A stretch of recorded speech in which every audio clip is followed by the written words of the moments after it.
Well, good evening to you, ladies and gentlemen, and welcome once again to another edition of Beverly's Times Past.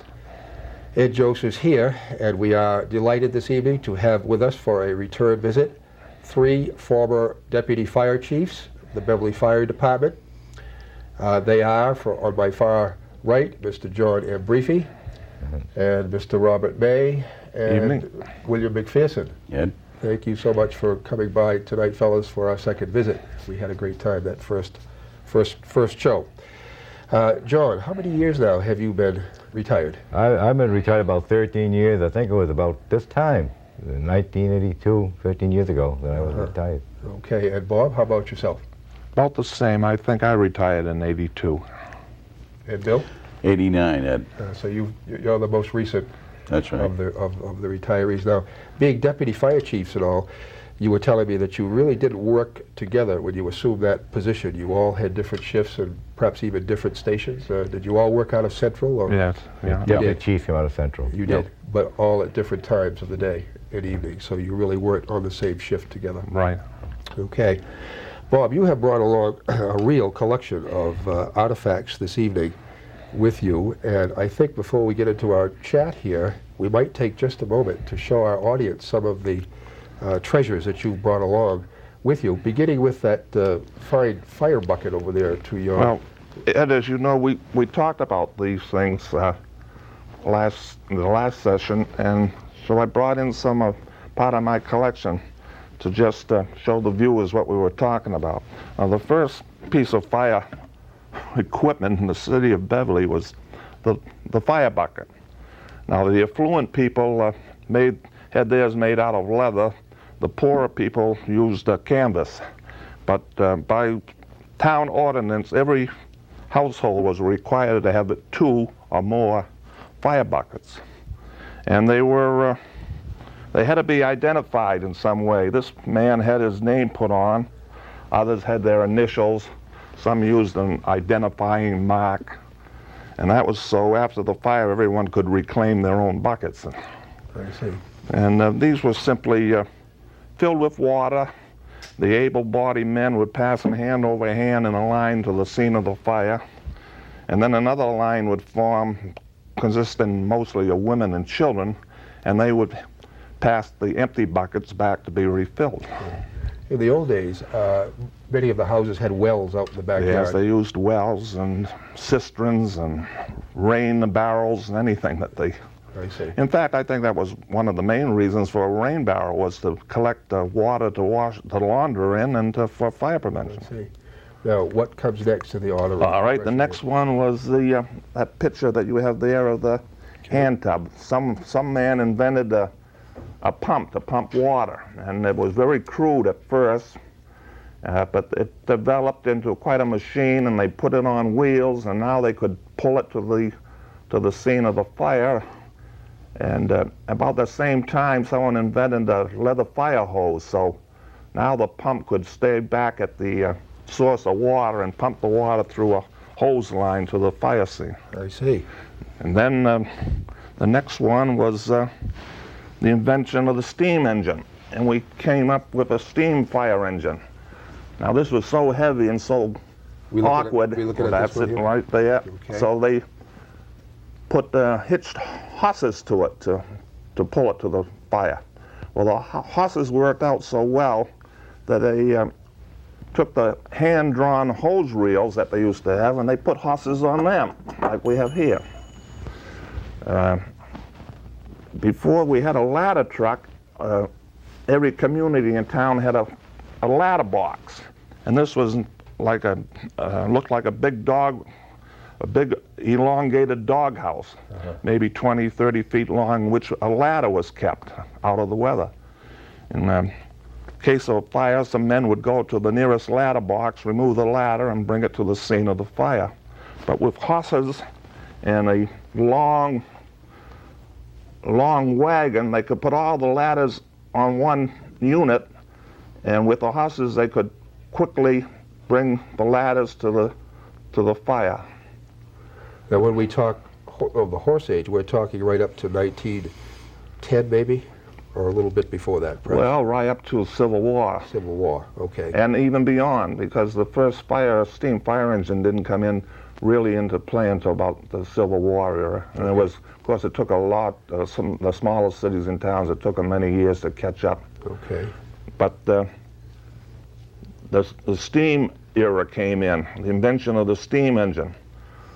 Okay, So now we go to this unit, Okay. which is the steam engine is the same as that one there, but instead of just running the pump, this also propelled the rear wheels, and this became the first self-propelled fire piece of apparatus. And from there, the internal combustion engine was invented, as we know it today, the motor vehicle apparatus, and fire engines in the 1920s looked like that. And then in the 1930s, they looked like this. I brought this along because this is an Aaron's Fox, and the city of Beverly had two of them at one time. One was stationed in Beverly Farms and one was in Central. Now these trucks do exactly the same as today's fire trucks do. They carry a pump to pump water, they carry a water tank, and they carry a load of hose. But today's trucks like we have now downtown at the fire station, they're longer, they're more powerful, they're streamlined, and they're enclosed. The cabs are enclosed. But they do just the same as this did back in the 30s. Same method. Same method of, yeah. of going to the fire. Yeah. So Bill, that brings us right up to date, I good. think. Bill or John, did either of you, as young firemen, did you work off in one of those trucks, or was that before your time, John? I think we had one like that down Beverly Yeah, Farm. you when I did. came I'm on. sure you did. We had 100 gallons of water. 100 gallons of water couldn't do much. Yeah. Today we're carrying 500 gallons on our modern trucks today. So So you really could do some business today when you get there. Yeah, and immediately. speed, more speed too. Right, All pre-connected today. They weren't pre-connected in my days. right. Yeah. How about you, Bill? Did you work off of one of those trucks? We had one of the Aaron's Foxes at North Beverly for a while when I was up there, and thank goodness they put some brakes on it. The brakes weren't that great. They had sent it into Boston. I remember that one, and I think Eddie Arcan got the contract. Yes, he did. Yeah, he put the rear wheel brakes on them before the brake was on the drive shaft, which wasn't very effective. And when you wanted to stop, you were saying a prayer at the same time. But I think Bob left something out here. His father and one other gentleman, Rolly Herrick, Bob's father, Eddie May, and Rolly Herrick were the first two from this area that were sent to the Aaron's Fox factory. And they went there, I think, pretty close to a month, Bob, if I remember rightly, to learn how to run the Aaron's Foxes. Weren't they manufactured in Elmira, New York? I think they it was were. up that way. Elmira, New York. They were. And I know for a fact, I had been at fires myself, and Bob's dad had set the Aaron's Fox pump up, and you'd hear the thing going boom, boom, boom like that.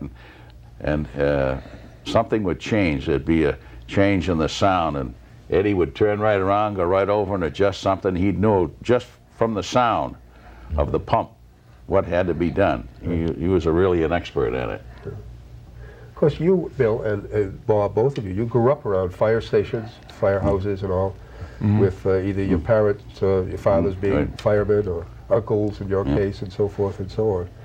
So this has really been part of your life. And John, you were telling me that you just jumped right into it after World War II. Is that right? Well, yeah, I remember the Depression. I was looking for security, so I took all kinds of exams and ended up in the fire department.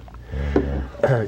Staying way back in the olden days now, we briefly mentioned the term sailcloth and I think bed keys back in our first program. Yeah. Could we elucidate a little bit on either of those two terms and what they meant to fighting a fire back in the colonial days, Bill? Well, there would be somebody who would be assigned to have a bed key on one of the pieces of apparatus, and that was, of course, the bed was one of the more important items of furniture in a house. And if it caught fire, why, you'd go in with a key, more or less unlock it. There were, on the bedpost, there was a little contraption in there. You'd just break it down, and the volunteers or neighbors would come in and haul the different beds out of the house. And but I think that Bob could pick up on the sail company that was located up there on Railroad Avenue first. Yeah, it's, going through the old history of the Beverly Fire Department, I came across an item, a sail car, they call it. And I didn't know what it was, so I looked it up and did some research on it. And this was a wagon that had the discarded sailing ship sails that the fire department would take when they were discarded and probably patch them up a little bit and cut them to fit. And what they would do was go to the scene of the fire, and in the houses adjacent to the one that was on fire, they would climb put a ladder up on the lee side, as it would be, up to the roof, climb up on the roof, and roll the sailcloths down the other side, on the side facing the fire. Then they would keep these sailcloths wet with water to stop to prevent the embers from catching the wood shingles roof on fire. I see. How successful they were. It sounds like it might be possible, but how practical it was, I don't know. Crude method. It was sort of crude, I would think. Yeah. John, you were mentioning that sometimes they used to use a little explosive material to create a fire path. Would that? Well, they did that once in a while, but it wasn't too successful. Yeah. What they call a backfire in wood would do it. A lot of time in the woods they kind of backfire, you know. Yeah. So destroyed a building. Make a fire break. The idea was. Fire break. Yeah. You know. Okay. Could we talk or mention just a few of the old timers now, and hopefully we'll have a picture maybe that we can put on the screen here as we chat this evening. Let's go back to the 1930s, Bob May, and maybe just conjure up a few of the old names of firefighters here in Beverly. Well, let's see. In the 30s,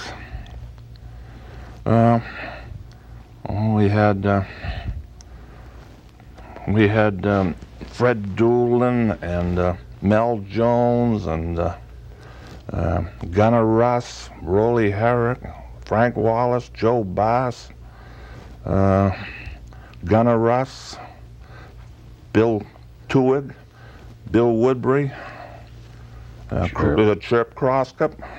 After those are all the ones. John Foster. Yeah, they were all the ones in Central. Now, Bill. Cressy. Oh, yeah. Cressy, definitely him. Yeah. Who could forget John Cressy? Was your dad amongst? Yes, he was. Eddie. Yeah, he worked in Central with those fellows. That's probably why I remember their names. Yeah. The reason I mention that because boy, that's going back a long time. Yeah, but as a young boy, you'd be down there visiting with them. Oh yeah. And I went to the Hardy School, so when my mother went off somewhere for the day to maybe to the church fair or something, I would have to go to the fire station and eat my lunch with the firemen. And we got out of school, in those days to go home for lunch at noontime. Where I had no one at home, I used to go over and eat with my father. Yeah. Many good stories would be told, Bill, around the... That's for sure. Of course, back in those days, it was more of a social and political club or hangout for the fellas in the neighborhood. And I know down Engine 2, during the two platoon days, Captain Tom Kelly and firefighter Tim Brown were on one shift, and my father was a captain on the other shift, along with old John Cowley. And of course, during those days, times were tough. The Depression was in there, and it wasn't unusual to come into the firehouse 8, 9 o'clock in the morning, see 10 or 12 fellows just hanging out there. No place to go. Times were tough, and it wasn't unusual for the firemen that were on duty to have their wives put a little extra in their lunch pail so that they could feed the fellows there in the station, because times really were tough. Yeah. Yeah, And, you know what they did at that time? The fire companies used to subscribe to the Boston paper and the local papers and a couple of magazines. Of course, the Police Gazette was always a favorite, and many of the fire stations had a pool table in them. So, as Bill says, they became a social club. Everyone came down and read the newspapers and play pool. And also, you were telling me that come 5 o'clock, most folks would go home for supper and be with the family, but some of these fellows would head right to the station and sit around for a bit of time. You'd have quite a group that would leave the United Shoe, and they would head straight for Engine 2. And it wasn't unusual to have 3, 4 card tables going. And like I said, if you didn't get there early, you were out of luck. And you'd have to wait till somebody went home early in order for you to get in there. But like I said a little while ago, it was a social and a political club. Yeah. And lo and behold, somebody who didn't agree with the majority there, he'd get fired out the door feet first. They were a little physical. Yeah, they're a close clan. Yeah. How about a Tom Kelly story now? We referenced him in our first program. He was the fellow with the sailor hat. He used to have a straw hat on. He'd have his left hand holding on to the straw hat, and the right hand would be cranking the hand siren going to a fire. And like I said, Tim Brown would be driving the American LaFrance, and he used to have a felt hat on with a big point on the thing. And they worked on the same shift as Bouncer Brown and Jimmy Pinciero down at Combination 2 in the corner of Rantoul and Roundy Street. And that was the one of the first pieces in town there, was called a combination chain-driven job. It was fast. They'd take off, and they'd be Johnny on the spot at the fire. And, of course, TNT, as we called them back in those days, Tim and Tom, they'd make believe that they were going to beat the Combination 2 crew in there, but they'd let the Combination 2 crew lay the line and get in there, and Captain Kelly would take his time, and he'd ride right over and give a fancy salute to Chief Grant. And Captain Kelly reporting for duty, Chief. Well, all right, why don't you stand by for a minute, Tom? And everything was under control. Why, he'd have the soft job of going back to headquarters and just covering or going back to quarters. But when it came Christmas time,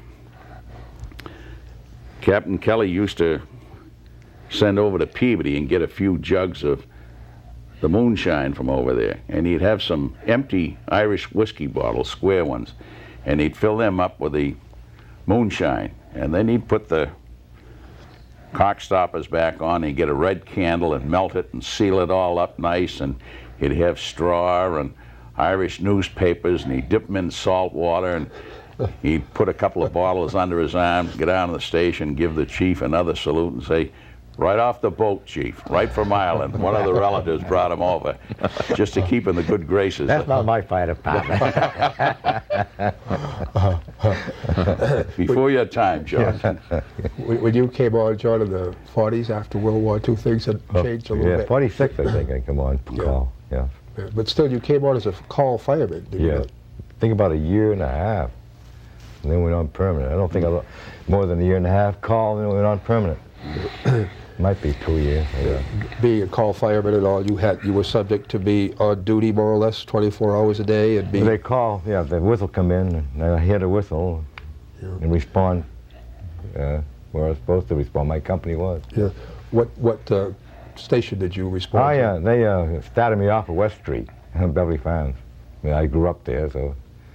And most of the guys that I work with are middle-aged men. There were not too many young fellows down Beverly Farm. They were about, mid-50s or so. Yeah. Yeah. Thought just occurs to me that there were a number of families, like the May family, McPherson family, and others. Dooling.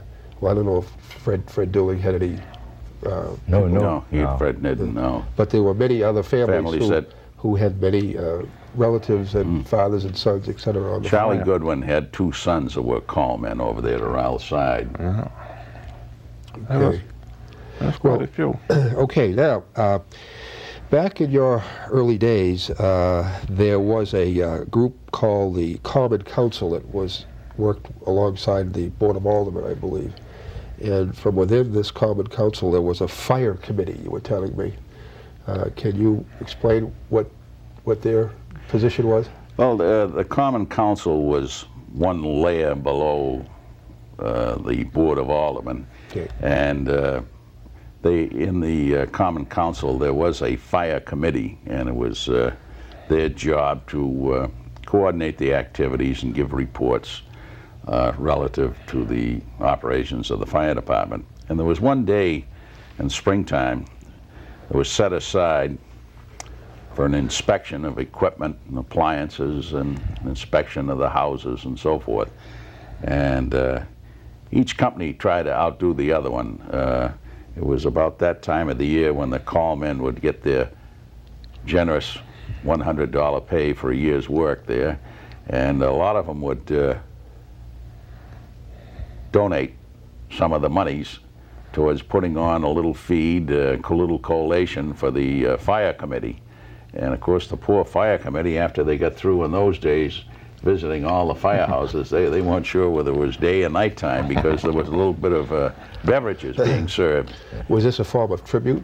Could we say? Yeah, trying to get on the good side of the fire committee. Did you need that to get appointed to the job? Well, that came into me. Bob May, any comment about the fire committee that you wanted to interject? No, but in order for them to get new equipment, if they wanted a wagon or a new horse, they have to go to the committee to get their okay on it. So among the fire companies, getting close to getting in on the Common Council was considered a feather in your cap, because you got more than the other guy would get. Didn't hurt to shine up to the right people. John, in your opinion now, why do you suppose, or why did, in fact, the call fireman routine kind of die out? They became extinct, did they not, in the I think it's late 50s, early 60s? Yeah, I think there's many reasons for that. The equipment, modernized equipment that could do the job faster. Communications, radios come in, and they'd have the fire under control or out before the callman ever arrived. Well, mutual aid had a lot to do with that too. And mutual aid come in afterwards. Before World War I, you depended on your. You didn't have mutual aid. I mean, if you had a fire, you were pretty much on your own. But when mutual aid came in, if you had a fire, Salem would, and Peabody and Danvers would, and you had a surplus of firemen. So they really didn't need the call firemen. I see. Bill, anything to add to that? No, I think that we can look back and reminisce as to when they did eliminate the call men, and like John and Bob said, it was a case of we were getting better equipment, we were getting more permanent men. The communications was the big thing in those days, and with the change in methods of attacks on the fire and so forth, like John said, in the majority of the times we'd have the fire pretty well knocked down before the call men would arrive at the scene. Yeah. Were they as professional, let's say, as the regular fireman working out of the station? We had some excellent call firemen. Yeah. You did. Yeah, they worked right along with the regular Good. real regular men. John? I got to say, we had excellent, there were pros in their field, carpenters and so forth, but as far as training is going, I didn't see it when I came on. There was no formal training, on-the-job training, okay, but with no formal training program till later on. Well, I think we relied on, when we first did come on as call men, we relied on the permanent men, but even more so, some of the older and experienced call men. And I think one fellow who was always there was Jack Kelleher, who was a district call chief, and it was more or less reassuring to see him there, because even though he was a businessman in town, he had been a member of the fire service for years and years, and he'd go out of his way to help a young fella. He'd make sure that he didn't get hurt, or he'd know when to open up a roof so that the fellas could advance lines on the inside. And there was one fellow that I had failed to mention who, in my estimation, was a real great guy. Who'd that be? Jack Kelleher. Jack, okay. Jack Kelleher. Jack Kelleher. Jack Keller was the district chief at one time, which meant each district had a chief, and Jack Keller was Montserrat and Centerville area. Publicola that John knew was down at Beverly Farms. Wittenhagen was down Engine 2 way. Yeah, there. and I'm sure they must have had one for North Beverly, but Yeah. I can't recall who it was. No. Well, Bob, may I ask you, the call firemen, as we've been talking, they really got their basic training, though. There was a boot camp for their instruction, let's say, to become a fireman. In other words, you guys all eventually became full-time firefighters. Yeah. But this was your way of being trained as a fireman. Would this be an accurate statement? Yeah, it was on-the-job training. I guess you would say that. That's for sure. There was no school we went to, and no classroom, and there was no drill tower. You just went in, and if you were lucky, you had some old timers that would take you under their wing and show you the ropes, and that's how you learn. I see. Okay. Seems to me, though, for $100 a year, John, that was, you had to be dedicated, though. I think I got more than that. Did I get more than $100 when I started? 100 a year. And I think I mentioned the story about Bob speaking at City Hall trying to get 125 there. Yeah. And the alarm came in down there to Central Court. And that was the end of the meeting. Yeah. And the end of our race, too. But you had to have a certain dedication that went far and beyond the $100 stipend that was given to you. When you look at the facts, you were assigned to a company, whether it was an engine or a ladder company, and it was up to you to find out which alarms they answered on the first alarm. Now, this is 24 hours a day, Yep. and 365 days a year, and plus take into consideration the amount of clothes that you ruined at a fire, even though you had the rubber coat on and the helmet. It was a losing proposition, but it was a case of where you had